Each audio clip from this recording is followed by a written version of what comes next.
ರಾಜ್ಯ ಕಾಂಗ್ರೆಸ್ ಸರ್ಕಾರ PAN card ಆಧಾರವಾಗಿಟ್ಟುಕೊಂಡು BPL ಪಡಿತರ ಚೀಟಿಗಳನ್ನು ರದ್ದು ಮಾಡಲು ಮುಂದಾಗಿದೆ ಎಂದು ಬಿಜೆಪಿ ರಾಜ್ಯಾಧ್ಯಕ್ಷ ಬಿವೈ ವಿಜಯೇಂದ್ರ ಆರೋಪಿಸಿದ್ದಾರೆ.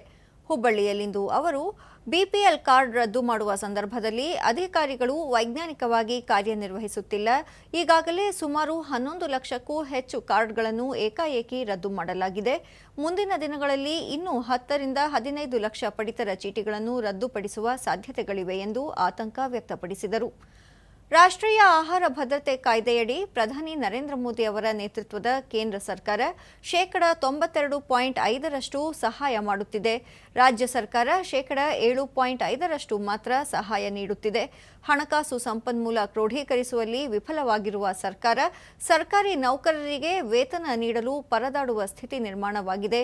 ಇದರಿಂದಾಗಿ ಅಭಿವೃದ್ಧಿ ಕಾರ್ಯಗಳು ಸಂಪೂರ್ಣವಾಗಿ ಸ್ಥಗಿತಗೊಂಡಿವೆ ಎಂದು ಟೀಕಿಸಿದರು.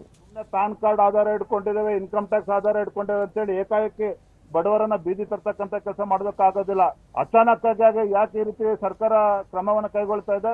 ಯಾಕೆ ಅಂತ ಹೇಳಿದ್ರೆ ಆಗ್ಲೇ ಹೇಳಿದ್ನಲ್ಲ, ಒಂದೇ ಕಲ್ಲಿಗೆ 2 ಹಕ್ಕಿ ಹೊಡಿತಕ್ಕಂಥ ಕೆಲಸ ಸಿದ್ದರಾಮಯ್ಯ ಮಾಡ್ತಾ ಇದ್ದಾರೆ. ತಮ್ಮ ಜಾಣ್ಮೆ, ತಮ್ಮ ಬುದ್ಧಿವಂತಿಕೆ, ಹಣವನ್ನ ಕ್ರೋಢೀಕರಿಸೋದಕ್ಕೆ ಮಾಡೋದಕ್ಕೆ ಸಾಧ್ಯ ಆಗ್ತಿಲ್ಲ. ಅದರ ಬದಲಾಗಿ ಇವತ್ತು ಬಡವರಿಗೆ ಬಲಿ ಆಗ್ತಕ್ಕಂಥ ಕೆಲಸ ಮಾಡ್ತಾ ಇದ್ದಾರೆ. ಯಾರು ಅನರ್ಹರಿದ್ದಾರೆ ಅವ್ರನ್ನ ತೆಗೆದಾಕ್ಲಿ, ಅದ್ರ ಬಗ್ಗೆ ಪ್ರಶ್ನೆ ಇಲ್ಲ. ಆದ್ರೆ ಅದನ್ನು ಉಪಯೋಗಿಸ್ಕೊಂಡು ಇವತ್ತು ಏನ್ ಹೇಳಿದ್ರು, ಇವತ್ತು ಯಾರು ಅರ್ಹರಿದ್ದಾರೆ ಒಂದೇ ದಿನದಲ್ಲಿ ಕೊಡ್ತಾರಂತೆ, 24 ಗಂಟೆಯಲ್ಲಿ. ಸಾಧ್ಯನೆಲ್ಲ ಇವ್ರು ಮಾಡೋದಕ್ಕೆ ಆ ರೀತಿ ಏಕಾಏಕಿ ಈ ರೀತಿ ತೀರ್ಮಾನ ತೆಗೆದುಕೊಂಡು ಬಡವರಿಗೆ ಬೀದಿ ತರ್ತಕ್ಕಂಥ ಕೆಲಸನ ಮಾಡ್ತಾ ಇದ್ದಾರೆ.